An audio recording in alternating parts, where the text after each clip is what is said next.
Hello hi. ഇന്ന് നമ്മൾ സാലറിയിൽ പെൻഡിങ് വെച്ചിട്ടാണ് ഈ പെർക്കാണ് നമ്മൾ നോക്കാൻ പോണത്, പെർക്വിസിറ്റ്. ഓക്കെ, നമ്മളത് ആ പോർഷൻ അലവൻസ് വരെ എടുത്തായിരുന്നു, സാലറിയിൽ പെൻഡിങ് ആയിട്ട് നിർത്തിയിരിക്കുകയായിരുന്നു. ഇത് ഞാനിപ്പോൾ ഒറ്റ വീഡിയോ ആയിട്ട് ഇടാൻ പറ്റില്ല എന്ന് തോന്നുന്നു. നമുക്ക് കുറേശ്ശായിട്ട് പാർട്ടായിട്ട് ഈ വീഡിയോ ചെയ്യാം.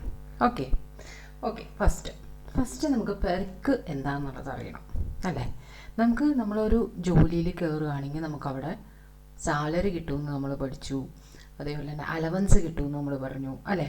അതെല്ലാം പോകെ ഒരു എക്സ്ട്രാ ബെനിഫിറ്റ് കിട്ടുന്നതിനെയാണ് എന്ത് പറയണത്, പെർക്കെന്ന് പറയുന്നത്. ഇപ്പോൾ അലവൻസ് ആണെന്നുണ്ടെങ്കിൽ നമുക്ക് ക്യാഷ് ആയിട്ടാണ് കിട്ടുന്നത്. ഇതങ്ങനെ ക്യാഷ് ആയിട്ടൊന്നും അല്ലായിരിക്കും കിട്ടുന്നത്, എന്തെങ്കിലും ഒരു ബെനിഫിറ്റാണ് അല്ലേ. വേറെ ക്യാഷ് ഇല്ലാത്ത എന്തെങ്കിലും ഒരു ബെനിഫിറ്റാണ്. ചിലപ്പോൾ മോണിറ്ററി ആയിട്ടും കിട്ടാം, നോൺ മോണിറ്ററി ആയിട്ടും കിട്ടാം കേട്ടോ. അങ്ങനെ കിട്ടില്ല എന്ന് പറയണില്ല, രണ്ട് തരത്തിൽ നമുക്ക് കിട്ടും. ഓക്കെ, കൂടുതൽ നമുക്ക് എന്തായിരിക്കും, എന്തെങ്കിലും ഒരു ബെനിഫിറ്റ് കിട്ടുമായിരിക്കും. എംപ്ലോയറുടെ കയ്യിൽ നിന്ന് എന്തെങ്കിലും ഒരു ബെനിഫിറ്റ് നമുക്ക് കിട്ടുമായിരിക്കും. അപ്പോൾ എംപ്ലോയറുടെ കയ്യിൽ നിന്ന് നമുക്കൊരു ബെനിഫിറ്റ് എൻജോയ് ചെയ്യാനായിട്ട് പറ്റുവാണെന്നുണ്ടെങ്കിൽ, അങ്ങനെ ഒരു ബെനിഫിറ്റ് നമുക്ക് കിട്ടുവാണെന്നുണ്ടെങ്കിൽ ആ ബെനിഫിറ്റിനാണ് നമ്മൾ എന്ത് ചെയ്യേണ്ടത്, ടാക്സ് കൊടുക്കേണ്ടത്. ഓക്കെ, ഇപ്പോൾ എംപ്ലോയർ നമുക്ക് ഏതെങ്കിലും ഒരു ബെനിഫിറ്റ് നമുക്ക് തരുവാണ്. ഓക്കെ, അങ്ങനെ ഒരു ബെനിഫിറ്റ് തരാൻ നേരത്തെ ഇപ്പോൾ ക്രെഡിറ്റ് കാർഡ് ഫെസിലിറ്റിയോ അല്ലെങ്കിൽ എന്തെങ്കിലും സെർവൻറ്റിൻ്റെ ഫെസിലിറ്റിയോ അങ്ങനെ എന്തെങ്കിലും തരുവാണെന്ന് വിചാരിച്ചോ. അങ്ങനെ എന്തെങ്കിലും തരുവാണെന്നുണ്ടെങ്കിൽ നമുക്ക് എന്ത് ചെയ്യും, നമ്മുടെ ഒഫീഷ്യൽ പർപ്പസിന് വേണ്ടിയിട്ടാണെങ്കിൽ അത് ടാക്സ് ചെയ്യേണ്ട കാര്യമുണ്ടോ? ഒരിക്കലും ടാക്സ് ചെയ്യേണ്ട കാര്യമില്ല. കാരണം എന്താണ്, നമുക്ക് ആ ജോലി ചെയ്യാൻ വേണ്ടിയിട്ട് അതിൻ്റെ ഭാഗമായിട്ട് അതിന് വേണ്ടി മാത്രം തരുന്നതാണ്, ജോലിക്ക് വേണ്ടിയിട്ടാണ്, ജോലിക്ക് ഉപകരിക്കുന്നതാണ്, ജോലിയുടെ പാർട്ടാണ് അല്ലേ. അതിന് നമ്മളതിൽ ടാക്സ് കൊടുക്കേണ്ട കാര്യമില്ല.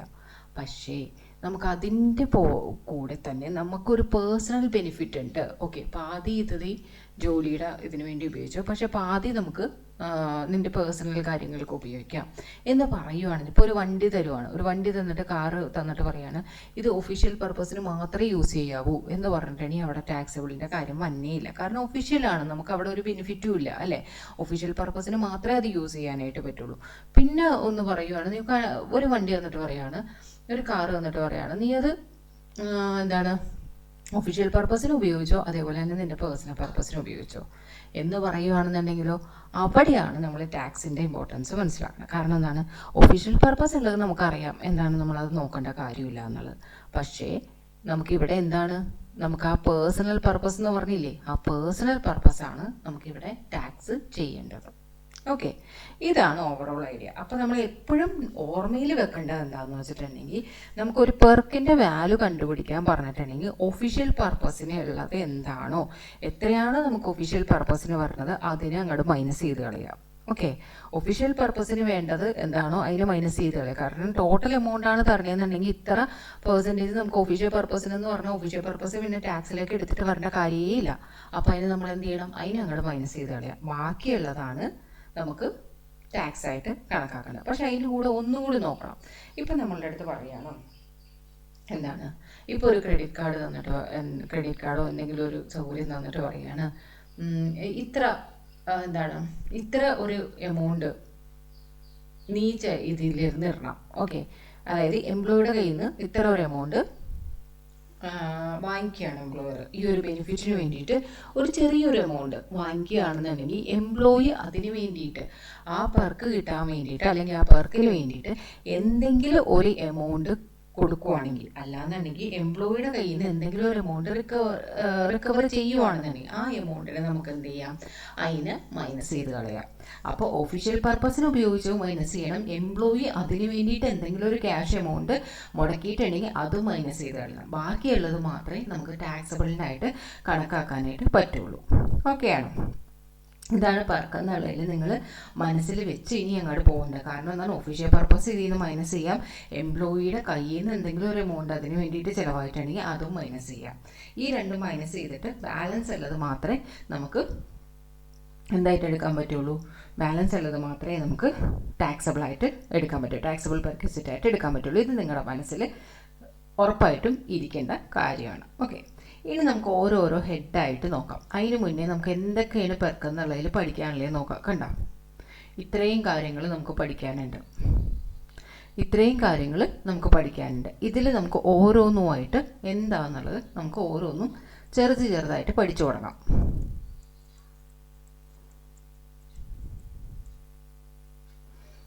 ഓക്കെ, ഇതിൽ പെർക്കെന്നുള്ളതിൽ ആരൊക്കെയാണ് മെമ്പർ ഓഫ് ഹൗസ് ഹോൾഡ് എന്നൊക്കെയുള്ള കാര്യങ്ങളാണ് പറയുന്നത്. ഓക്കെ, സ്പൗസ്, അവരുടെ സ്പൗസ് ഡിപ്പെൻഡൻ്റ് ആണെങ്കിൽ, അല്ലെങ്കിൽ പാരൻസ് ഡിപ്പെൻഡ് ആണെങ്കിൽ, അല്ലെങ്കിൽ servant, children and the spouse dependent, അങ്ങനെയുള്ളതൊക്കെ പറയുന്നുണ്ട്. നമുക്ക് ആ ഒരു നിങ്ങൾ ജനറലായിട്ട് ഇത് മനസ്സിലാക്കി നോക്കുക. നമുക്ക് ഓരോന്നിനും വ്യത്യാസം ഉണ്ടല്ലോ, അതനുസരിച്ച് നമുക്ക് ഓരോന്നിനും പഠിക്കാം. ഇനി സ്പെസിഫൈഡ് എംപ്ലോയി എന്നുള്ളത് ഇവിടെ എന്തായാലും നമുക്കത് അറിഞ്ഞിരിക്കണം. ആരാണ് ഈ സ്പെസിഫൈഡ് എംപ്ലോയി എന്ന് പറയുന്നത്? ആ സ്പെസിഫൈഡ് എംപ്ലോയി എന്ന് പറയുന്നത് ഒരു എംപ്ലോയി കം ഡയറക്ടർ ആയിരിക്കണം. ഓക്കെ, എംപ്ലോയി ആയിരിക്കണം, അതേപോലെ തന്നെ എന്തായിരിക്കണം, അവിടെ ഡയറക്ടറും കൂടി ആയിരിക്കണം. ഓക്കെ, ഡയറക്ടർ എംപ്ലോയി അതായിരിക്കണം എന്ത് പറയണം, സ്പെസിഫൈഡ് എംപ്ലോയിയിൽ ഫസ്റ്റ് വൺ. സെക്കൻഡ് വൺ എന്താണ്, അവിടെ എംപ്ലോയി ആയിരിക്കണം with substantial interest. Substantial interest എന്ന് വെച്ചാൽ എന്താ ഉദ്ദേശിക്കണേ? സബ്സ്റ്റാൻഷ്യൽ ഇൻട്രസ്റ്റ് എന്ന് പറയുകയാണെന്നുണ്ടെങ്കിൽ അവർക്ക് എന്താണ്, ആ എംപ്ലോയി ഒരു അറ്റ്ലീസ്റ്റ് 20% എങ്കിലും വോട്ടിംഗ് പവർ ആ കമ്പനിയിൽ ഉണ്ടായിരിക്കണം. ആ എംപ്ലോയിക്ക് അറ്റ്ലീസ്റ്റ് 20% എങ്കിലും, അറ്റ്ലീസ്റ്റ് 20%ൽ കൂടാം. ഓക്കെ, അറ്റ്ലീസ്റ്റ് 20% എങ്കിലും വോട്ടിംഗ് റൈറ്റ്സ് ഉണ്ടായിരിക്കണം. അപ്പോൾ ഫസ്റ്റ് പോയിന്റ് എന്താണ്, എംപ്ലോയി കം ഡയറക്ടർ ആയിരിക്കണം. ആ എംപ്ലോയി എന്തായിരിക്കണം, അവിടെ ഒരു എംപ്ലോയിക്ക് അറ്റ്ലീസ്റ്റ് 20% വോട്ടിംഗ് പവർ ഉണ്ടായിരിക്കണം. ഓക്കെ, അതായത് എംപ്ലോയി വിത്ത് സബ്സ്റ്റാൻഷ്യൽ ഇൻട്രസ്റ്റ് ഉണ്ടായിരിക്കണം. പിന്നെ എന്താണ്, എംപ്ലോയിയുടെ സാലറി എന്ന് പറയുന്നത് annual salary 50,000 per annum. Okay, annual salary 15,000-നേക്കാൾ കൂടുതൽ വരണം. ഇപ്പോൾ നോർമലി കേസ് നമുക്ക് നോക്കുകയാണെന്നുണ്ടെങ്കിൽ ആ 2 പോയിന്റും ആണെന്നുണ്ടെങ്കിൽ നമുക്കിവിടെ പെർക്ക് കാണാനായിട്ട് വളരെ ഇമ്പോർട്ടൻ്റ് ആയിട്ടുള്ളതാണ് എന്താണ്, സ്പെസിഫൈഡ് എംപ്ലോയി ആണോ ഇല്ലേ എന്നുള്ളത്. ഓക്കെ, സ്പെസിഫൈഡ് എംപ്ലോയി ആവണമെന്നുണ്ടെങ്കിൽ ആ ഫസ്റ്റ് 2 കണ്ടീഷൻ വരുമ്പോൾ നമ്മൾക്ക് ഓർക്കുക, എല്ലാ കേസിലും നമ്മളിത് ഓർത്ത് വെക്കണം. എന്താണ്, ഒരു എംപ്ലോയി ആണോ കം ഡയറക്ടർ ആണോ എന്നുള്ളത് നോക്കണം, അവർക്ക് സബ്സ്റ്റാൻഷ്യൽ ഇൻട്രസ്റ്റ് ഉണ്ടോ എന്ന് നോക്കണം. ഓക്കെ, അത് നമുക്ക് ഓർത്ത് വയ്ക്കാം, അത് എപ്പോഴും നോക്കണമല്ലോ എന്ന് നമുക്ക് ഓർക്കും. പക്ഷെ മൂന്നാമത്തെ പോയിന്റ് ഒന്ന് നോക്കി നിങ്ങൾ, എന്തായാലും പറയണത് അവരുടെ സാലറി, ആനുവൽ സാലറിയാണ് പറയണേ. ആനുവൽ സാലറി 50,000 റുപ്പീസിനേക്കാളും കൂടുതലായിരിക്കണം എന്ന് അല്ലേ. നോർമലി ഒരാൾക്ക് ആനുവൽ സാലറി എന്തായാലും 50,000-നേക്കാൾ കൂടുതലായിരിക്കും. അപ്പോൾ ഒരുവിധമുള്ള എംപ്ലോയിയുടെ കേസ് വരുന്ന എല്ലാവരും തന്നെ എന്തിലേ വിടുള്ളൂ, സ്പെസിഫൈഡ് എംപ്ലോയി എന്നുള്ള കാറ്റഗറിയിലേ പെടുള്ളൂ അല്ലേ. ഒരുവിധമുള്ള എല്ലാവർക്കും എന്താണ്, ഒരു 50,000-ന് മേലെ സാലറി ഉണ്ടായിരിക്കും. അപ്പോൾ നമുക്ക് എന്തായാലും അങ്ങനെയുള്ള എല്ലാവരെയും എന്തിലേ പെടുള്ളൂ, നമുക്ക് സ്പെസിഫൈഡ് എംപ്ലോയി എന്നുള്ള കാറ്റഗറിയിലേ വിടുള്ളൂ. അപ്പോൾ തന്നെ ആ 2 പോയിന്റ് അല്ലേ, ആ 2 പോയിന്റിന് ഇമ്പോർട്ടൻസ് അവിടെ കുറഞ്ഞു. അതായത് ഒരു 4,000 സംതിങ് സാലറി ഇരുന്നാൽ തന്നെ നമ്മൾ എന്തായി, മന്ത്ലി 4,000 സംതിങ് സാലറി ഇരുന്നാൽ തന്നെ നമുക്ക് എന്തായി, സ്പെസിഫൈഡ് എംപ്ലോയി എന്നുള്ള ഒരു കാറ്റഗറിയിൽ വരും. ഓക്കെ, ആക്ച്വലി പറഞ്ഞാൽ 4,166 ഇരുന്നാൽ തന്നെ നമ്മൾ എന്തായി, സ്പെസിഫൈഡ് എംപ്ലോയി എന്നുള്ള ഒരു കാറ്റഗറിയിൽ വരും. അപ്പോൾ നമുക്ക് ഒരുവിധമുള്ള എല്ലാ എംപ്ലോയീസും എന്താണ്, സ്പെസിഫൈഡ് എംപ്ലോയീസ് ആയി. എന്നാലും നിങ്ങൾ ആ ബാലൻസ് ഉള്ള 2 പോയിന്റും ഇതും മൂന്നാമത്തെ 50,000 എന്നുള്ളത് നമുക്ക് നോക്കാം അല്ലേ, സിമ്പിളായിട്ട് നമുക്ക് നോക്കാം. മിക്കതും നമുക്ക് തരണതും എന്തായിരിക്കുള്ളൂ, 50,000-ൽ കൂടുതൽ സാലറി ഉള്ളതായിരിക്കുള്ളൂ. അപ്പോൾ നമുക്ക് അറിയാൻ പറ്റും. എന്നാലും ആ 2 പോയിന്റ് നിങ്ങളൊന്ന് ഓർത്ത് വയ്ക്കുക. എംപ്ലോയി കം ഡയറക്ടർ അത് നിങ്ങളൊന്ന് വായിച്ചു നോക്കാം. ടാക്സ് പോയിന്റ് എന്ന് പറഞ്ഞ് ചുമ്മാ ഇത് കൊടുത്തിട്ടുണ്ട് എക്സാമ്പിളൊക്കെ, അത് നിങ്ങളൊന്ന് വായിച്ചു നോക്കാം. ഓക്കെ, അപ്പോൾ എന്താണ് വന്നത്, എംപ്ലോയി കം ഡയറക്ടർ ആയിരിക്കണം, സബ്സ്റ്റാൻഷ്യൽ ഇൻട്രസ്റ്റ് ഉണ്ടായിരിക്കണം, 50,000-ൽ കൂടുതൽ പെർ ആനമാണ് സാലറി ഉണ്ടായിരിക്കണം. പെർ മന്ത് അല്ല, പെർ ആനമാണ്. ഇനി എക്സംപ്റ്റഡ് പെർക്വിസിറ്റ്. ഓക്കെ, ഇനി നമുക്ക് 2-3 കാറ്റഗറി ആയിട്ട് നമുക്ക് ഇതിനെ തിരിക്കാം. ഒന്ന് എക്സംപ്റ്റഡ് പെർക്വിസിറ്റ് എന്നും, ഇനി ഒന്ന് സ്പെസിഫൈഡ് എംപ്ലോയീസിന് മാത്രം കിട്ടുന്ന പെർക്കുണ്ട്, അതല്ലാണ്ട് എല്ലാ എംപ്ലോയീസിനും മാത്രം കിട്ടുന്ന പെർക്കുണ്ട്. ഈ സ്പെസിഫൈഡ് എംപ്ലോയീസിന് മാത്രം കിട്ടുകയെന്ന് പറഞ്ഞിട്ടുണ്ടെങ്കിൽ അതിപ്പോൾ അത്ര അത്ര വാലിഡ് ആയിട്ടുള്ള കാര്യമാണോന്നും അറിയില്ല. കാരണം ഒരു 50,000-നേക്കാളും കുറവ് കിട്ടുന്ന എംപ്ലോയീസ് എന്ന് പറയാൻ നേരത്തെ അത് ഇപ്പോഴത്തെ ഒരു സിറ്റുവേഷനിൽ അത് അല്ലേ, വളരെ പണ്ടൊക്കെ ആണെങ്കിൽ ഓക്കെയാണ്. ഇപ്പോഴത്തെ സിറ്റുവേഷനിൽ അത് എല്ലാവർക്കും ആവും. അപ്പം അങ്ങനെ ഒരു കാറ്റഗറി വേണമെന്നുള്ളത് അറിയില്ല. എന്നാലും നമുക്ക് അങ്ങനെ ജസ്റ്റ് ഒന്ന് ഓർക്കാൻ വേണ്ടിയിട്ട് പഠിച്ചു വെക്കാം. അപ്പോൾ ഫസ്റ്റ് നമുക്ക് ഫുള്ളി എക്സംപ്റ്റഡ് പെർക്വിസിറ്റ് എന്നുള്ളത് നമുക്ക് പഠിക്കാം. ഓക്കെ, എക്സംപ്റ്റഡ് പെർക്വിസിറ്റ് എന്ന് പറഞ്ഞിട്ടുണ്ടെങ്കിൽ എന്താണ്, following perquisite are excepted in hand of എംപ്ലോയീസിൻ്റെ ഹാൻഡിൽ എന്താണ് എക്സംപ്റ്റ് ആവുന്ന പെർക്വിസിറ്റ് ആണ്. ടീ ഓർ സ്നാക്സ് എന്നാൽ എന്താണ്, അതായത് ടീ അല്ലെങ്കിൽ സിമിലർ ആയിട്ടുള്ള non alcoholic beverages and snacks provided during working hours. Okay, working അവേഴ്സിൻ്റെ ഇടയിൽ നമുക്ക് എന്തെങ്കിലുമൊക്കെ ഇടയ്ക്ക് അല്ലെ 10 മണി 4 മണിയൊക്കെ ആകുമ്പോൾ നമുക്കൊരു ചായ കിട്ടാറുണ്ട്. അതിൻ്റെ കൂട്ടത്തിൽ എന്തെങ്കിലും ഒരു സ്നാക്സ് കിട്ടാറുണ്ട് അല്ലേ, കായ വറുത്തതോ അല്ലെങ്കിൽ വല്ല വടയോ സമൂസ അങ്ങനെ എന്തെങ്കിലുമൊക്കെ നമുക്ക് സ്നാക്സ് ആയിട്ട് കൊടുക്കാറുണ്ട് വലിയ കമ്പനികളിലൊക്കെ. അപ്പോൾ നമുക്ക് എന്ത് ചെയ്യാം, അല്ലെങ്കിൽ നോർമൽ കമ്പനി ആണെങ്കിൽ ഒരു ചായയെങ്കിലും കിട്ടും. അതൊക്കെ നമുക്ക് എന്താണ്, അതൊക്കെ ഒരു എക്സംപ്റ്റഡ് പെർക്വിസിറ്റ് ആയിട്ടാണ് അവർ കാണുന്നത്. പക്ഷേ ഈ ഫുഡിൽ തന്നെ ടാക്സബിൾ ആയിട്ടുള്ള കാര്യങ്ങളും ഉണ്ട്. ഓക്കെ, ഫുഡിൽ തന്നെ നമുക്ക് എന്തായിട്ട് എടുക്കാം, എന്താണ് ഇടയ്ക്ക് വരുന്ന മീല് അത് ടാക്സബിൾ. ആ ടാക്സബിളിൻ്റെ കേസ് വരുമ്പോൾ നമുക്ക് പറയാം. ഓക്കെ, അപ്പോൾ നമുക്ക് അറിഞ്ഞിരിക്കേണ്ടത് എന്താണെന്ന് വെച്ചാൽ ടീയും സ്നാക്സും കൊടുക്കുകയാണെന്നുണ്ടെങ്കിലാണ് അവിടെ എക്സംപ്റ്റഡ് ആവുന്നത്. പക്ഷേ മീൽ എന്തെങ്കിലും കൊടുക്കുകയാണെന്നുണ്ടെങ്കിൽ നമ്മുടെ പുതിയ സെക്ഷൻ അനുസരിച്ച്, അതായത് ഡിഫോൾട്ട് സെക്ഷൻ അനുസരിച്ച് ഓൾഡ് റെജീം അനുസരിച്ച് നമുക്ക് എന്താണ് 2 തരത്തിലാണ് അത് കാൽക്കുലേറ്റ് ചെയ്യേണ്ടത് ഫുഡിൻ്റെ കാര്യം. ഓക്കെ, ഇവിടെ ടീയും സ്നാക്സിൻ്റെ കാര്യം പറയുകയാണെന്നുണ്ടെങ്കിൽ അതെന്താണ്, അത് കംപ്ലീറ്റ് എക്സംപ്റ്റഡ് പെർക്വിസിറ്റ് ആണ്. ഇനി food provided by employer in working place. Working place എന്നുള്ളത് ഫുഡ് പ്രൊവൈഡ് ചെയ്യുക എന്നുള്ളത് കൊണ്ട് ഉദ്ദേശിക്കുന്നത്, നമുക്കിപ്പോൾ എന്താ പറയുക 150 BSc അനുസരിച്ചിട്ടാണെന്നുണ്ടെങ്കിൽ അങ്ങനെ ഉള്ള ഒരു ഇതിലാണെന്നുണ്ടെങ്കിൽ നമുക്ക് എന്താ പറയണം, അങ്ങനെ ഫുഡ് പ്രൊവൈഡ് ചെയ്യുന്നത് വർക്കിംഗ് പ്ലേസ് എന്നുള്ളത് കൊണ്ട് ഉദ്ദേശിക്കുന്നത് എന്താണെന്ന് വെച്ചിട്ടുണ്ടെങ്കിൽ നമുക്ക് ഈ remote area, offshore area അങ്ങനെയൊക്കെ പറയില്ലേ, അങ്ങനെയുള്ള ഏരിയകളിലാണ് ഫുഡ് പ്രൊവൈഡ് ചെയ്യണമെന്നുണ്ടെങ്കിൽ അവിടെ ഒരു ലിമിറ്റ് നമ്മൾ നോക്കില്ല. അവിടെ എന്തൊക്കെ വന്നാലും നമുക്ക് എന്തായിട്ട് എടുക്കുകയുള്ളൂ, അതിവിടെ ഫുഡ്, കാരണം അവിടെ ഫുഡ് പ്രൊവൈഡ് ചെയ്തിട്ടുണ്ടെങ്കിൽ അത് ഫുള്ളി എക്സംപ്റ്റഡ് ആണ്. ഓക്കെ, ഇവിടെ just food provided by employer in working place എന്ന് മാത്രമേ പറഞ്ഞിട്ടുള്ളൂ. പക്ഷേ അവിടെ ശ്രദ്ധിക്കേണ്ട കാര്യം അതാണ്, റിമോട്ട് ഏരിയ അങ്ങനെയൊക്കെയുള്ള സ്ഥലത്താണ് ഫുഡ് പ്രൊവൈഡ് ചെയ്യണമെന്നുണ്ടെങ്കിൽ എന്താണ് ഓഫ് ഷോർ ഏരിയ അങ്ങനെയൊക്കെ ഉള്ളിടത്താണെന്നുണ്ടെങ്കിൽ അത് ഫുള്ളി എക്സംപ്റ്റഡ് ആണ്.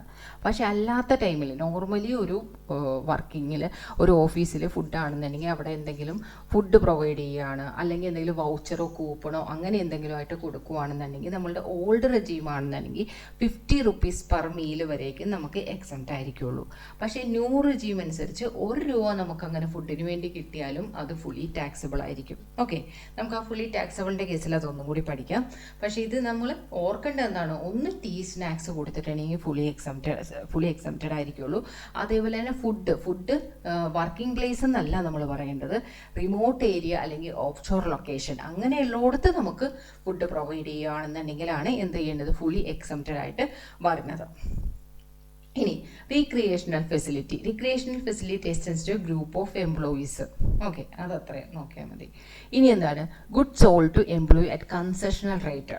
ഇപ്പോൾ നമുക്ക് ഗുഡ്സ് പൊതുവേ നമ്മൾ കൊടുക്കണത് എന്തായിരിക്കും, ആ ഗുഡ്സിന് എന്താണോ കോസ്റ്റ് എന്നൊക്കെ നോക്കി അതിൻ്റെ കൂടെ പ്രോഫിറ്റ് ഒക്കെ ആഡ് ചെയ്ത് നമ്മൾ അങ്ങനെ ഇരിക്കുള്ളൂ സെയിൽ ചെയ്യണത് അല്ലേ. ഇപ്പോൾ നമ്മൾ എംപ്ലോയിക്ക് ആവാൻ നേരത്തേക്ക് ഒരു കൺസെഷണൽ റേറ്റിനായിരിക്കും കൊടുക്കണത്. ഫ്രീ ആയിട്ടും എല്ലാവർക്കും കൊടുക്കുന്നത്, എന്തെങ്കിലും ഒരു ചെറിയൊരു എമൗണ്ട് വാങ്ങിയിട്ട് അവിടുത്തെ ഗുഡ്സ് ആണേ പറയണത്, തെറ്റിപ്പോകരുത്, അവിടുത്തെ ഗുഡ്സ് ഓക്കെ സെയിൽ ചെയ്യണ പ്രോഡക്റ്റ് അതാണ് കൊടുക്കുന്നത്. അത് കൊടുക്കുകയാണെന്നുണ്ടെങ്കിൽ ഒരു കൺസെഷൻ റേറ്റിൽ കൊടുക്കുകയാണെന്നുണ്ടെങ്കിൽ എംപ്ലോയിക്ക് കൊടുക്കുകയാണെന്നുണ്ടെങ്കിൽ അതെന്തായിരിക്കുള്ളൂ, അത് നമുക്ക് എക്സംപ്റ്റഡ് പെർക്വിസിറ്റിൽ വരണ ഒരു സംഭവമാണ്.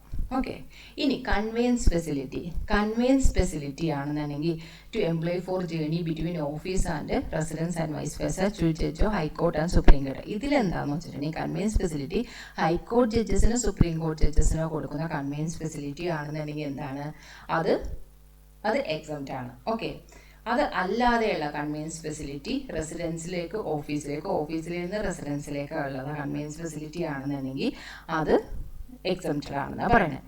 ഇനി ട്രെയിനിങ് എന്താണ്, നമ്മുടെ ഒഫീഷ്യലിൻ്റെ ഭാഗമായിട്ട് അല്ലേ, നമ്മൾ ആ വർക്ക് കറക്റ്റായിട്ട് ചെയ്യാൻ വേണ്ടിയിട്ടായിരിക്കും നമുക്ക് എവിടെയെങ്കിലും ട്രെയിനിങ് തരണം. അങ്ങനെ ട്രെയിനിങ്ങിന് വേണ്ടി വേണ എമൗണ്ട് ആണെങ്കിലോ അത് നമുക്കറിയാം അല്ലേ, നമ്മളത് നമ്മുടെ പേഴ്സണൽ ഇതിന് വേണ്ടിയിട്ടല്ലല്ലോ, വർക്ക് സംബന്ധമായിട്ടല്ലേ, അതെന്തായാലും എക്സംപ്റ്റഡ് ആയിരിക്കുള്ളൂ. ഇനി സർവീസസ് റെൻഡഡ് ഔട്ട്സൈഡ് ഇന്ത്യ. അപ്പം നമ്മുടെ ഗവൺമെൻറ് ആണ് പേ ചെയ്യണില്ല, അല്ലെങ്കിൽ ഗവൺമെൻറ് എംപ്ലോയി ആണ്, ഇന്ത്യൻ സിറ്റിസൺ ആണ്, അത് ഗവൺമെൻറ് എംപ്ലോയി ആണ്, ഇന്ത്യൻ സിറ്റിസൺ ആണെന്ന് പറയുമ്പോൾ തന്നെ അറിയാം നമ്മളെ ആ വർക്കിന് വേണ്ടിയിട്ട് ഗവൺമെൻറ് തന്നെയാണ് അയച്ചിരിക്കുന്നത് പുറത്തേക്കെന്നുള്ളത് അല്ലേ. അപ്പം നമുക്ക് അങ്ങനെ കിട്ടുന്ന എമൗണ്ട്, അങ്ങനെ കിട്ടുന്ന പെർക്ക് വല്ലതും ഉണ്ടെന്നുണ്ടെങ്കിൽ അത് എക്സംപ്റ്റഡ് ആയിട്ട് എടുക്കാം. അങ്ങനെ കിട്ടുന്ന അലവൻസും നമ്മൾ എക്സംപ്റ്റഡ് ആണെന്ന് പറഞ്ഞിട്ടുണ്ട് അല്ലേ. അലവൻസും പെർക്കും എക്സംപ്റ്റഡ് ആണ്. ഇനി contribution in some specified scheme എന്താണ്?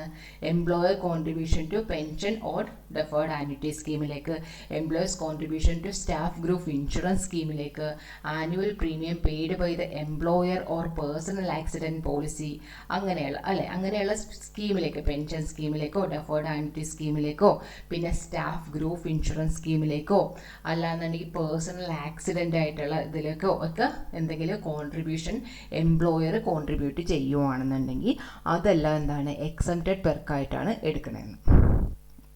ഇനി ലോണ് കൊടുക്കാൻ നേരത്തേക്കും, ഇപ്പോൾ ലോണിൻ്റെ കേസ് നമുക്ക് തനിയെ പഠിക്കാനുണ്ട്. അപ്പോൾ ഇതിൻ്റെ ഒന്നും കൂടി ക്ലാരിറ്റി വരും. ഓക്കെ, ഇത് അവിടെ പഠിച്ചു കഴിഞ്ഞിട്ടാണ് ഈ എക്സംപ്റ്റഡ് പെർക്വിസിറ്റ് നമുക്ക് ഒന്നും കൂടി നോക്കുന്നതെന്നുണ്ടെങ്കിൽ നിങ്ങൾക്ക് ഒന്നും കൂടി ക്ലിയർ ആവും. ഓക്കെ, എന്നാലും ഞാൻ ഇവിടെ വന്നതുകൊണ്ട് ഒന്ന് പറയാം. അതായത് ലോൺ എന്നുള്ളത്, ലോൺ ഇപ്പോൾ നമുക്കിപ്പോൾ എന്താണ്, നമ്മൾ എല്ലായിടത്തും ഒന്ന് എല്ലായിടത്തും അന്വേഷിച്ചപ്പോൾ ലോണിൻ്റെ റേറ്റ് എല്ലാം വളരെ ജാസ്തി, ഇൻട്രസ്റ്റ് റേറ്റ് ഒക്കെ ഭയങ്കര കൂടുതലാണ്. അങ്ങനെ കൂടുതൽ വരാൻ നേരത്തേക്ക് നമ്മൾ എന്ത് ചെയ്യും? നമ്മൾ എംപ്ലോയറുടെ അടുത്ത് വന്ന് പറയുകയാണ്, സാറേ ഞാനിങ്ങനെ ലോൺ എടുക്കാൻ നോക്കി, ഇങ്ങനെ എനിക്ക് ഭയങ്കര അത്യാവശ്യമാണ്, അപ്പോൾ ലോൺ എടുക്കാൻ നോക്കിയപ്പോൾ ഇൻട്രസ്റ്റ് റേറ്റ് ഒക്കെ കൂടുതലാണ്, എല്ലായിടത്തും 10ഉം 12ഉം ഒക്കെ റേറ്റ് പറയണേ. ഓ അങ്ങനെയാണ്, ശരിയെന്നാൽ നിനക്ക് ഞാനൊരു 6% ഇൻട്രസ്റ്റിന് തന്നേക്കാം എന്ന് പറയുവാണെന്നുണ്ടെങ്കിൽ അവിടെ എന്താണ്, 10ഉം 12ഉം റേറ്റിന് വാങ്ങിക്കാതിരുന്നവർക്ക് 6 റേറ്റിന് കിട്ടുമ്പോൾ അത്രയും ഡിഫറൻസ് ഇല്ലേ? ആ ഡിഫറൻസ് തന്നെ എന്താണ്, എംപ്ലോയി എൻജോയ് ചെയ്യുന്ന ഒരു ബെനിഫിറ്റാണ് അല്ലേ. അത് എന്തായാലും ടാക്സബിൾ ആയിട്ട് വരും. ഓക്കെ, പക്ഷേ അവിടെ എന്താണ് ആ ലിമിറ്റ് നോക്കണേന്ന് വെച്ചാൽ, ഇപ്പോൾ എക്സംപ്റ്റഡിലെ ലിമിറ്റ് നോക്കണേന്ന് വെച്ചാൽ, ഇപ്പോൾ ലോണ് എംപ്ലോയിക്ക് കൊടുക്കണം ഒരു 20,000 വരേക്കും ആണെന്നുണ്ടെങ്കിൽ നമുക്ക് അവിടെ എന്താണ് ടാക്സബിൾ ആയിട്ട് വരേണ്ട കാര്യമില്ല. ഒരു 20,000-നുള്ളിലാണ് ലോൺ കൊടുക്കണമെന്നുണ്ടെങ്കിൽ ഓക്കെ, അത് എക്സംപ്റ്റഡ് ആയിട്ട് തന്നെ എടുക്കാം. ഓക്കെ, അതേപോലെ തന്നെ റൂൾ 3A പറഞ്ഞിട്ടുള്ള സ്പെസിഫൈഡ് ഡിസീസസ് ഒക്കെ ഉണ്ട്, വലിയ വലിയ അസുഖങ്ങളൊക്കെ. അങ്ങനെയൊക്കെയുള്ള അസുഖത്തിന് വേണ്ടിയിട്ടാണ് ഇങ്ങനെ കൊടുക്കണമെന്നുണ്ടെങ്കിലും ലോൺ കൊടുക്കണമെന്നുണ്ടെങ്കിലും നമുക്കത് ടാക്സബിൾ ആയിട്ട് വരില്ല. ഓക്കെ, ഇനി മെഡിക്കൽ ഫെസിലിറ്റി നമുക്ക് എന്താണ്, സെപ്പറേറ്റ് ആയിട്ട് പഠിക്കാനുണ്ട്. ഓക്കെ, ഡീറ്റെയിൽഡ് ആയിട്ട് തന്നെ പഠിക്കാനുണ്ട്. അപ്പോൾ ആ മെഡിക്കൽ ഫെസിലിറ്റി ട്രീറ്റ്മെൻറ്റിന് വേണ്ടിയിട്ട് COVID-19 ഒക്കെ വന്ന സമയമില്ലേ, അതിന് വേണ്ടിയിട്ട് നമുക്ക് ഇപ്പോൾ COVID-19 ആയിട്ട് ഇപ്പോൾ എംപ്ലോയർ അത് കൊടുത്താലും ശരി, അതിലൊരു റീഇംബേഴ്സ്മെൻറ്റ് കിട്ടിയാലും ശരി, അങ്ങനെയുള്ള ഇത് മെഡിക്കൽ അലവൻസ് ഒക്കെ കിട്ടുവാണെന്നുണ്ടെങ്കിൽ നമുക്കതെന്താണ്, അത് ഫുള്ളി എക്സംപ്റ്റഡ് ആയിട്ട് പറയാം. പിന്നെ പീരിയോഡിക്കൽസ് ആൻഡ് ജേണൽസും അങ്ങനെയുള്ള സംഭവങ്ങളൊക്കെ വരുത്തുന്നതിന് അതൊക്കെ നമുക്ക് എക്സംപ്റ്റഡ് പെർക്വിസിറ്റ് ആണ്. ഓക്കെ, പിന്നെ എന്താണ്, മൊബൈൽ ഫോൺ അതൊക്കെ യൂസ് ചെയ്യാൻ കൊടുക്കുകയാണെന്നുണ്ടെങ്കിലും അത് നമ്മൾ എന്തായിരിക്കുമല്ലോ, എക്സംപ്റ്റഡ് പെർക്വിസിറ്റ് ആയിട്ടാണ് കാണുന്നത്. പിന്നെ എന്താണ്, ഫ്രീ എഡ്യൂക്കേഷൻ ഫെസിലിറ്റിനെ കുറിച്ച് നമുക്ക് തനിയെ പഠിക്കാനുണ്ട്. ഇപ്പോൾ ഫ്രീ എഡ്യൂക്കേഷൻ ഫെസിലിറ്റി 2-3 കാറ്റഗറി ആയിട്ട് നമുക്ക് പഠിക്കാനുണ്ട്. ഇതിലിപ്പോൾ പറയണത് എന്താണെന്ന് വെച്ചിട്ടുണ്ടെങ്കിൽ, ഫ്രീ എഡ്യൂക്കേഷൻ ഫെസിലിറ്റി കൊടുക്കുന്നത് എംപ്ലോയിയുടെ കുട്ടികൾക്കാണെന്നുണ്ടെങ്കിൽ, അത് 1,000 rupees വരേക്കും ആണെന്നുണ്ടെങ്കിൽ, പെർ മന്ത് പെർ ചൈൽഡിന് 1,000 rupees വരേക്കും ആണെന്നുണ്ടെങ്കിൽ ഇവിടെ എക്സംപ്റ്റഡ് പെർക്വിസിറ്റിലാണ് പറഞ്ഞതെന്നുള്ളത്. ഓക്കെ, ഇനി കമ്പ്യൂട്ടർ ലാപ്ടോപ്പ് നമുക്കറിയാം, ലാപ്ടോപ്പൊക്കെ കൊടുക്കുകയാണെന്നുണ്ടെങ്കിൽ അതെന്തായിരിക്കുള്ളൂ, അത് തീർച്ചയായിട്ടും അത് എക്സംപ്റ്റഡ് പെർക്വിസിറ്റിലാണ് പറഞ്ഞത്. ഇനി മൂവബിൾ അസറ്റ് ആണെന്നുണ്ടെങ്കിൽ, sale or gift of any movable asset other than car and electronic item to employee after being used by employer for 10 years or more, 10 വർഷമോ അതിൽ കൂടുതലോ ഉപയോഗിച്ചിട്ടുള്ള ഏതെങ്കിലും മൂവബിൾ അസറ്റ്സ് കൊടുക്കുകയാണെന്നുണ്ടെങ്കിൽ അതെന്തായിരിക്കുള്ളൂ, അത് എക്സംപ്റ്റഡ് പെർക്വിസിറ്റ്. 10 yearൽ കൂടുതലോ എംപ്ലോയർ യൂസ് ചെയ്തിട്ടുള്ള ഏതെങ്കിലും മൂവബിൾ അസറ്റ്സ് കൊടുക്കുകയാണെങ്കിൽ, പക്ഷെ അത് കാറോ ഇലക്ട്രോണിക് ഐറ്റമോ ആവാൻ പാടില്ല എന്നുള്ളതാണ്. Okay, LTC leave travel concession ഉണ്ട്. ലീവ് ട്രാവൽ കൺസെഷൻ നമുക്ക് തനിയെ പഠിക്കാനുണ്ട്. ഓക്കെ, അപ്പോൾ അവിടെ പഠിക്കാം. റെന്റ് ഫ്രീ അക്കോമഡേഷനും നമുക്ക് തനിയെ പഠിക്കാനുണ്ട്, നമുക്ക് അവിടെ പഠിക്കാവുന്നേ ഉള്ളൂ. അക്കോമഡേഷൻ കൊടുക്കുന്നത് അത് ഹോട്ടൽസിലൊക്കെയാണെന്നുണ്ടെങ്കിൽ അത് നമുക്ക് അവിടെ ഉണ്ട്. ഇതൊക്കെ നമുക്ക് എക്സംപ്റ്റഡ് പെർക്വിസിറ്റ് എന്ന് പറഞ്ഞിട്ടുണ്ടെങ്കിൽ ടാക്സബിൾ പെർക്വിസിറ്റിൻ്റെ ഒരു പോർഷൻ ഇല്ല, ആ പോർഷൻ മാത്രമാണ് ഇവിടെ എക്സംപ്റ്റഡ് പെർക്വിസിറ്റ് ആയിട്ട് വന്ന മിക്ക കാര്യങ്ങളും. ഇതൊക്കെ നമുക്ക് തനിയെ പഠിക്കാനുള്ള കാര്യങ്ങളാണ്. ഓക്കെ, അപ്പോൾ നമുക്ക് ആ തനിയെ പഠിച്ചു കഴിയുമ്പോൾ അവിടെ തനിയെ ഓരോന്ന് പഠിച്ചു കഴിയുമ്പോൾ തന്നെ നിങ്ങൾക്ക് ഇതിൻ്റെ എക്സംപ്റ്റഡ് പെർക്വിസിറ്റിൻ്റെ ഡീറ്റെയിൽഡ് കിട്ടും. അപ്പോൾ അതായത് നമുക്കിപ്പോൾ ടെലിഫോണും പീരിയോഡിക്കൽസും ജേണൽസും അങ്ങനെയുള്ള സംഭവങ്ങൾ മാത്രമേ ഇവിടെ നമുക്കൊന്ന് നോട്ട് ചെയ്യേണ്ടതുള്ളൂ. ബാക്കിയൊക്കെ നമുക്ക് ഈ തനി സെഷനായിട്ട് പഠിക്കേണ്ടതായിരിക്കുള്ളൂ. Okay, health club, sports club facility, അതെല്ലാം നമുക്ക് തനിയെ പഠിക്കാനുണ്ട്. ഓക്കെ, അപ്പോൾ നമുക്ക് എന്താണ് എക്സംപ്റ്റഡ് പെർക്യൂസിനെ കുറിച്ച് ജസ്റ്റ് ഒരു ഐഡിയ ആണ് ഇപ്പോൾ കിട്ടിയത് അല്ലേ. ഫുള്ളി എക്സംപ്റ്റഡ് ആയിട്ടുള്ള പെർക്യൂസിനെ കുറിച്ചുള്ള ഒരു ഐഡിയ. ഓക്കെ, ഇനി ഫസ്റ്റായിട്ട് പഠിക്കാനാണ് എന്താണ് പറഞ്ഞത്, rule 3(1) RFA, rent free accommodation, rent free unfurnished accommodation എന്നുള്ളത്. ഓക്കെ, ആ റെൻറ്റ് ഫ്രീ അക്കോമഡേഷൻ നമുക്ക് എന്താണ്, അത് ഹൈക്കോടതി ജഡ്ജസിനൊക്കെ കൊടുക്കുകയാണ് അല്ലെങ്കിൽ സുപ്രീം കോടതി ജഡ്ജസിന് കൊടുക്കുകയാണെന്നുണ്ടെങ്കിൽ അത് ഫുള്ളി എക്സംപ്റ്റഡ് ആണ്. ഓക്കെ, അതേപോലെ തന്നെ ഒഫീഷ്യൽസ് ഓഫ് പാർലമെൻറ്റിന് കൊടുക്കുവാണ്, യൂണിയൻ മിനിസ്റ്ററോ അല്ലെങ്കിൽ ഓപ്പോസിഷൻ ലീഡർക്കോ കൊടുക്കുകയാണെന്നുണ്ടെങ്കിലൊക്കെ എന്താണ്, അത് ഫുള്ളി എക്സംപ്റ്റഡ് ആണ്. അതേപോലെ തന്നെ ഈ റെൻറ്റ് ഫ്രീ അക്കോമഡേഷൻ നമുക്ക് ഹോട്ടലിലേക്ക് കൊടുക്കുകയാണെന്നുണ്ടെങ്കിൽ അത് 15 days വരേക്കും ആണെന്നുണ്ടെങ്കിൽ അത് ഫുള്ളി എക്സംപ്റ്റഡ് പെർക്യൂസിറ്റ് ആണ്. അതേപോലെ തന്നെ ഇത് റെൻറ്റ് ഫ്രീ അക്കോമഡേഷൻ ഏതെങ്കിലും ഒരു റിമോട്ട് ഏരിയയിലോ ഓഫ് ഷെയർ ലൊക്കേഷനോ കൊടുക്കുകയാണെന്നുണ്ടെങ്കിലും അതും എന്താണ്, ഫുള്ളി എക്സംപ്റ്റഡ് ആണ്. അപ്പോൾ റെൻറ്റ് ഫ്രീ അക്കോമഡേഷൻ ഏതൊക്കെയാണ് ഫുള്ളി എക്സംപ്റ്റഡ് ആയിട്ടുള്ള, ഒന്ന് ഹൈക്കോടതി ജഡ്ജസിനും ഒന്ന് സുപ്രീം കോടതി ജഡ്ജസിനും കൊടുത്താൽ ഫുള്ളി എക്സംപ്റ്റഡ് ആണ്. പിന്നെ പാർലമെൻറ്റ് ഒഫീഷ്യൽസിന് കൊടുത്താൽ എക്സംപ്റ്റഡ് ആണ്. യൂണിയൻ മിനിസ്റ്റർക്കോ ഓപ്പോസിഷൻ ലീഡർക്കോ കൊടുത്താൽ അത് എക്സംപ്റ്റഡ് ആണ്. ഹോട്ടൽസിൽ കൊടുക്കുകയാണെങ്കിൽ അത് 15 days വരേക്കും കൊടുക്കുകയാണെങ്കിൽ എക്സംപ്റ്റഡ് ആണ്. പിന്നെ റിമോട്ട് ഏരിയയിലോ ഓഫ് ഷോർ ഏരിയയിലോ കൊടുക്കുകയാണെന്നുണ്ടെങ്കിൽ അതും എന്തായിട്ട് വരുള്ളൂ, എക്സംപ്റ്റഡ് ആയിട്ടാണ് വരുന്നത്. ഓക്കെ, അപ്പോൾ എക്സംപ്റ്റഡ് പോർഷൻ നമ്മൾ എന്താണെന്നുള്ളത് പഠിച്ചു അല്ലേ. എക്സംപ്റ്റഡ് പോർഷൻ എന്താണെന്നുള്ളത് നമ്മൾ പഠിച്ചു.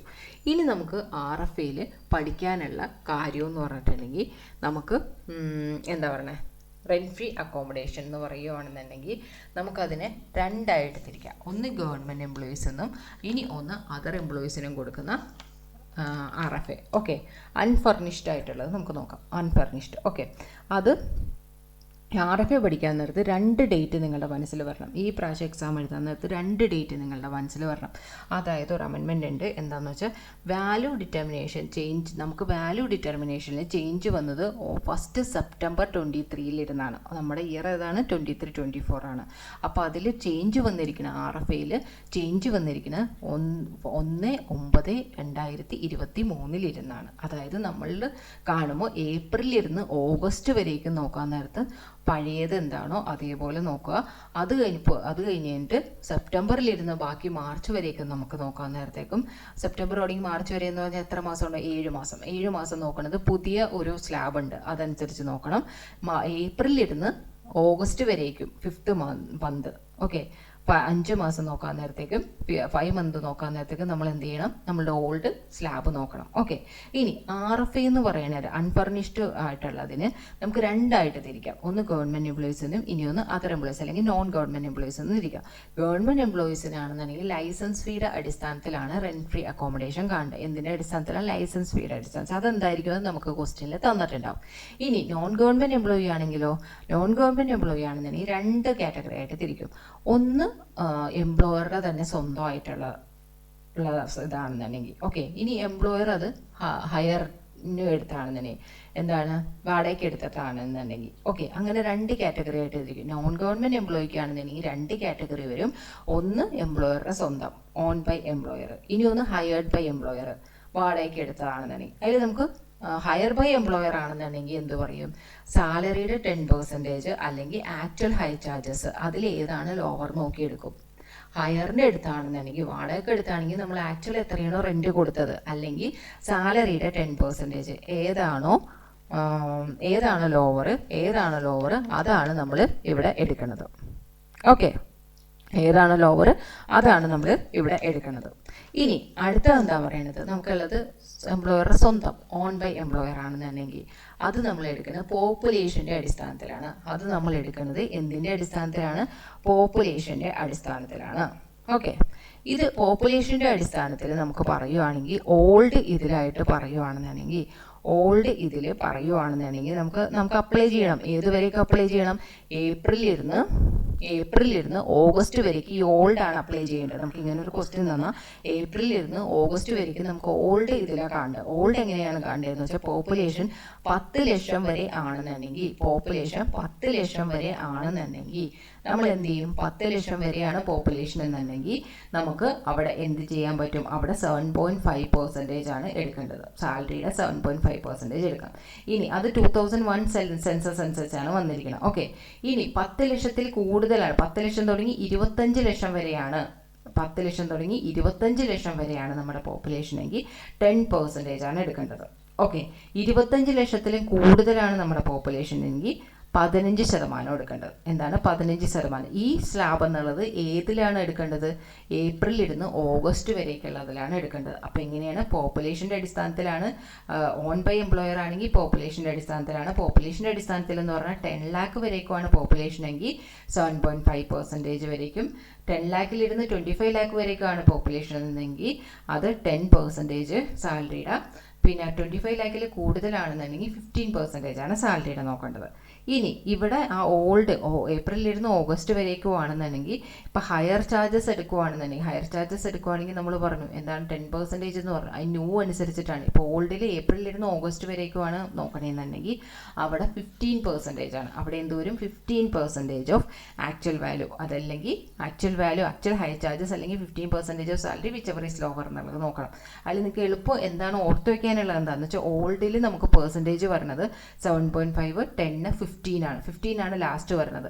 അപ്പോൾ ഹയർ ചാർജസ് ആണെങ്കിൽ എന്താണ് 15% ഓഫ് സാലറി അല്ലെങ്കിൽ actual hire charges whichever is lower എന്ന് എടുക്കാം. ഓക്കെ, അപ്പോൾ ആ ലാസ്റ്റ് വരുന്ന 15%. പോപ്പുലേഷൻ എങ്ങനെയാണ് വരുന്നത്? ഓൾഡിൽ ഏപ്രിൽ ടു ഓഗസ്റ്റ് നമ്മൾ പോപ്പുലേഷൻ എങ്ങനെ നോക്കുന്നത്? 10 ലാക്ക് ടു 25 ലാക്ക്, 25 ലാക്ക് അപ്പോൾ പെർസെൻറ്റേജ് 7.5, 10, 15%. ഹയർ ആണെങ്കിൽ 15% ഓഫ് സാലറി അല്ലെങ്കിൽ actual hire charges whichever is lower. Okay, ഇനി സെപ്റ്റംബറിലിരുന്ന് മാർച്ച് വരേക്ക് നോക്കേണ്ടത് പോപ്പുലേഷൻ എന്തായിട്ട് നോക്കണം? പോപ്പുലേഷൻ 15 ലക്ഷമാണെന്ന് നോക്കണം. പോപ്പുലേഷൻ 15 ലക്ഷം വരേക്കുവാണെന്നുണ്ടെങ്കിൽ 5% ഓഫ് സാലറിയാണ്. നമുക്കവിടെ ആയിരുന്നു അത് 10 ലക്ഷം ഇരുന്നു ഓൾഡിൽ. 10 ലക്ഷം ആണെങ്കിൽ 7.5% ആയിരുന്നു. ഇപ്പോൾ ന്യൂവിൽ എത്രയാണ് പറഞ്ഞത്? ന്യൂവിൽ 15 ലക്ഷം വരെയാണ് പോപ്പുലേഷൻ എന്തെങ്കിൽ അതിനെത്രയാണ്? 5% of salary. ഇത് ഏത് സെൻസസ് അനുസരിച്ചാണ്? 2011 സെൻസസ് അനുസരിച്ചാണ്. ഇത് ഏത് സെൻസസ് അനുസരിച്ചായിരുന്നു? 2001 സെൻസസ് അനുസരിച്ചായിരുന്നു. ഓക്കെ, അപ്പോൾ പോപ്പുലേഷൻ 15 ലക്ഷം വരെയാണെന്നുണ്ടെങ്കിൽ അത് 5% ഓഫ് സാലറി. 15 ലക്ഷത്തിലിരുന്ന് 40 ലക്ഷം വരെയാണ് പോപ്പുലേഷൻ എന്നുണ്ടെങ്കിൽ 7.5% ഓഫ് സാലറി. 40 ലക്ഷത്തിന് മേലെയാണ് പോപ്പുലേഷൻ എന്നുണ്ടെങ്കിൽ എത്ര വരും? 10% ഓഫ് സാലറി. ഓക്കെ, അപ്പോൾ ന്യൂവിൽ സെപ്റ്റംബറിൽ നിന്ന് മാർച്ച് വരേക്കും എങ്ങനെയാണ് വരുന്നത്? 15 ലക്ഷം up to 15 lakh, 15 lakh to 40 lakh, above 40 lakh. അതിൻ്റെ റേറ്റ് എങ്ങനെയാണ് വരുന്നത്? 5%, 7.5%, 10%. അപ്പോൾ ഇവിടെയാണ് ഹയർ ചാർജസിൽ ഹയറിൽ എടുക്കുകയാണെന്നുണ്ടെങ്കിൽ ആക്ച്വൽ ഹൈ ചാർജസ് അല്ലെങ്കിൽ 10% of salary whichever is lower. കാരണം എന്താ 10% ഇവിടെ നമുക്ക് ലാസ്റ്റ് 10% വന്നത്. ഓൾഡിലാണെങ്കിലോ ഏപ്രിലിൽ നിന്ന് ഓഗസ്റ്റ് വരേക്ക് ഉപയോഗിക്കണമെന്നുണ്ടെങ്കിലും ഇത് എത്ര ഇത് വന്ന് 7.5%, 10%, 15%.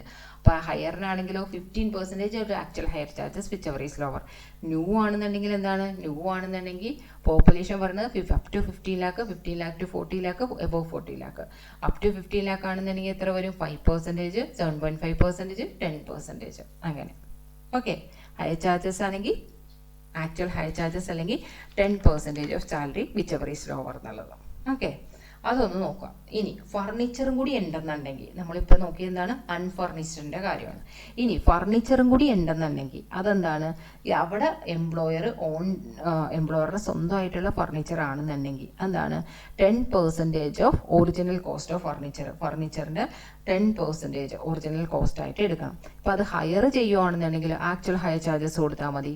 ഓക്കെ, അത് എംപ്ലോയറുടെ സ്വന്തമാണെന്നുണ്ടെങ്കിൽ 10% ഓഫ് ഒറിജിനൽ കോസ്റ്റിൻ്റെ ഫർണിച്ചറിൻ്റെ ഒറിജിനൽ കോസ്റ്റിൻ്റെ 10%. ഹയർ ചാർജസ് ആണെങ്കിൽ ഹയറിനാണെങ്കിലോ ആക്ച്വൽ ഹയർ ചാർജസ് കൊടുക്കാം. ഓക്കെ അല്ലേ? ഇനി നമുക്ക് ഇവിടെ നോക്കേണ്ടത് എന്താണെന്ന് വെച്ചിട്ടുണ്ടെങ്കിൽ ഇവിടെ ഒരു CA കാണാനായിട്ടുണ്ട്. CA കാണാൻ നിങ്ങൾക്ക് എന്തായാലും ഈ വർഷം ആപ്ലിക്കബിൾ അല്ല. അടുത്ത വർഷം അത് ആപ്ലിക്കബിൾ ആവുള്ളൂ.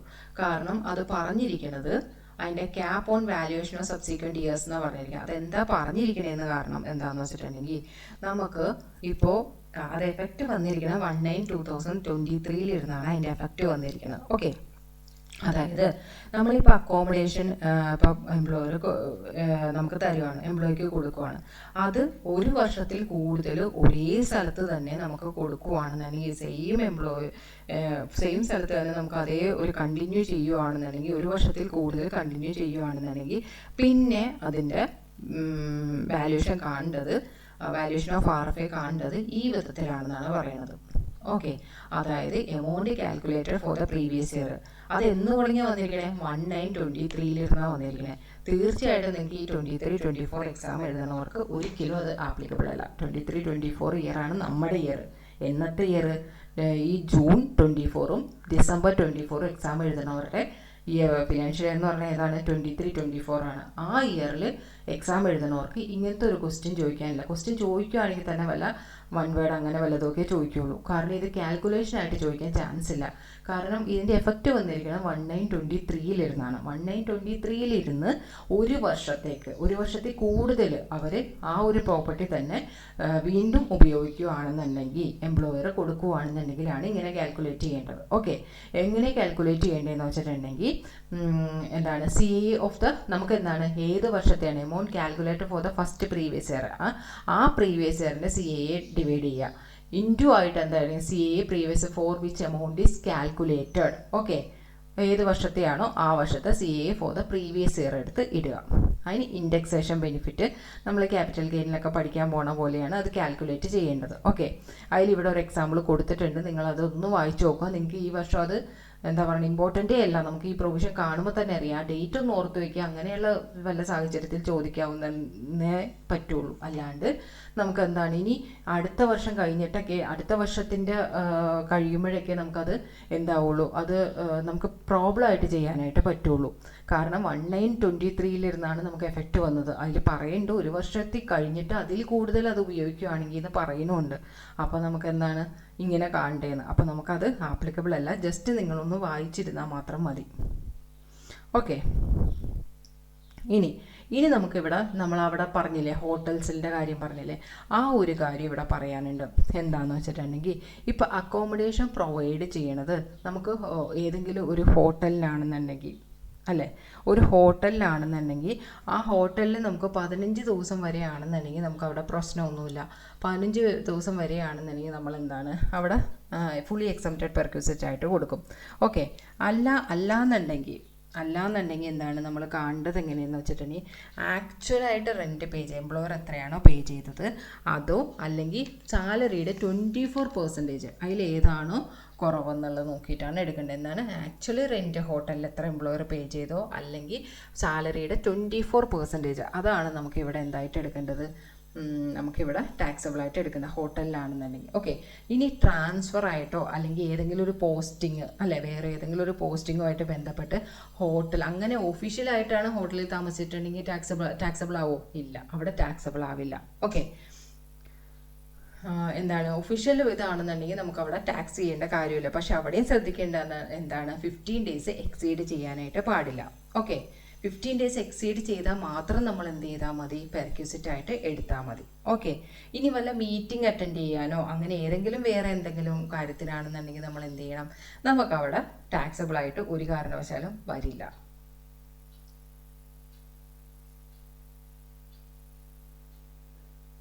ഇനി നമുക്കിവിടെ എന്താണ് പഠിക്കേണ്ടത്, ഇവിടെ പഠിക്കുന്നത്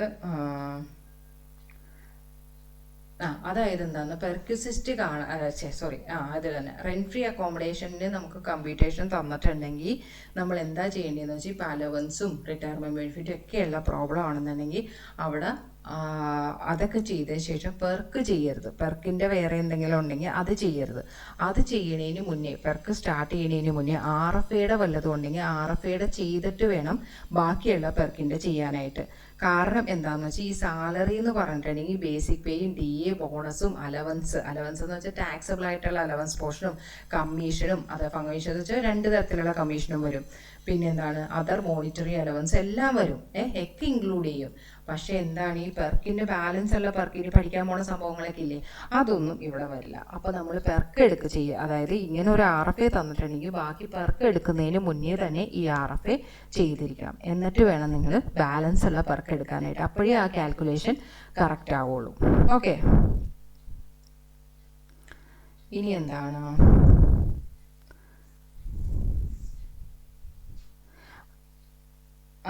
ഹൈക്കോടതി ജഡ്ജസിനും സുപ്രീം കോടതി ജഡ്ജസിനും നമ്മൾ പറഞ്ഞു എന്താണ് RFA എന്താണെന്നാ പറഞ്ഞത്, RFA ടാക്സബിൾ അല്ല എന്ന് പറഞ്ഞു. പക്ഷെ അവർ ഓൾഡ് റെജീം ഒപ്റ്റ് ചെയ്തിട്ടുണ്ടെങ്കിൽ, ഓൾഡ് റെജീമാണ് ഒപ്റ്റ് ചെയ്തിട്ടുണ്ടെങ്കിൽ മാത്രമേ അത് അങ്ങനെ വരുള്ളൂ. ഓക്കെ, ന്യൂ റെജീം ആണെന്നുണ്ടെങ്കിൽ അവർക്കും ഫുള്ളി ടാക്സബിൾ ആയിട്ട് വരുള്ളൂ. ഓക്കെ, ഇനി ട്രാൻസ്ഫറിൻ്റെ ഭാഗമായിട്ട് ഒരു സ്ഥലത്ത് നിന്നും വേറൊരു സ്ഥലത്തേക്ക് പോവുകയാണെന്ന് വിചാരിച്ചോ. ട്രാൻസ്ഫറിൻ്റെ ഭാഗമായിട്ട് ഒരു സ്ഥലത്ത് നിന്നും വേറൊരു സ്ഥലത്തേക്ക് പോവുകയാണെന്ന് വിചാരിച്ചോ. അപ്പോൾ നമുക്ക് എന്താണ്, ആദ്യം താമസിച്ച സ്ഥലത്ത് നമുക്കൊരു വീടുണ്ടാവും, ഇനി പോണ സ്ഥലത്ത് നമുക്ക് എവിടെയെങ്കിലും താമസിക്കേണ്ടേ, അവിടെ ഒരു വീട് പ്രൊവൈഡ് ചെയ്യുകയാണെന്ന് വിചാരിച്ചോ. അപ്പോൾ എന്താ അവർ തന്നിരിക്കുന്നതെന്ന് വെച്ചാൽ ഒരു 90 ഡേയ്സ് നമുക്ക് തരും. ആ 90 ഡേയ്സ് തന്നിട്ട് ഓൾഡ് വീട് നമുക്ക് എന്തെങ്കിലും ഷിഫ്റ്റ് ചെയ്യാനുള്ള ഒരു 90 ഡേയ്സ് സമയം തരും അല്ലേ. നമ്മൾ എത്രയൊക്കെ ബിസി ഹറി ബറിയായിട്ട് ഇന്ന് പറയുകയാണ് നാളെ തന്നെ അവിടെ എത്തണമെന്ന് പറഞ്ഞാണ് നമ്മൾ പോയെന്നുണ്ടെങ്കിൽ ഒരു 90 ഡേയ്സ് നമുക്ക് ആവശ്യത്തിനുള്ള സമയമുണ്ട്. ആ സമയത്തിനുള്ളിൽ നമ്മൾ എന്ത് ചെയ്യണം, ആ ഓൾഡ് വീട് നമ്മൾ എന്താണെന്ന് വെച്ചിട്ടുണ്ടെങ്കിൽ നമ്മുടെ കയ്യിൽ നിന്ന് അത് മാറ്റണം. അങ്ങനെ അല്ല 90 ഡേയ്സ് സമയത്തിന് നമ്മളത് ചെയ്തില്ല എന്നുണ്ടെങ്കിൽ പിന്നീട് 90 ഡേയ്സ് കഴിയാൻ നേരത്ത് 2 വീടിനും ടാക്സബിൾ ആവും. പക്ഷേ 90 ഡേയ്സ് സമയം വരെയാണെന്നുണ്ടെങ്കിൽ 90 ഡേയ്സിനുള്ളിലാണെന്നുണ്ടെങ്കിൽ നമുക്ക് 2 വീടിൻ്റെയും കാൽക്കുലേറ്റ് ചെയ്തിട്ട് ഏതാണോ ലോവറായിട്ട് വരുന്നത് അതിന് മാത്രം നമ്മൾ ടാക്സ് കൊടുത്താൽ മതി. ഓക്കെ, ഏതാണോ ലോവറായിട്ട് വാല്യൂ വരുന്നത് അതിന് മാത്രം ടാക്സ് കൊടുത്താൽ മതി. പക്ഷേ 90 ഡേയ്സ് എക്സീഡ് ചെയ്ത് കഴിഞ്ഞിട്ടുണ്ടെങ്കിൽ നമുക്ക് എന്ത് ചെയ്യാൻ പറ്റും, 90 ഡേയ്സ് എക്സീഡ് ചെയ്ത് വരുവാണെന്നുണ്ടെങ്കിൽ നമുക്ക് 2 വീടിനും ടാക്സ് കൊടുക്കേണ്ടി വരും. 2 വീടിന് നമ്മൾ എന്ത് ചെയ്യണം, ടാക്സ് കൊടുക്കേണ്ടി വരും. ഓക്കെ, ഇനി ഇതിൽ തന്നിരിക്കുന്ന പ്രോബ്ലംസ് എന്താണെന്നുള്ളത് നമുക്കൊന്ന് നോക്കാം.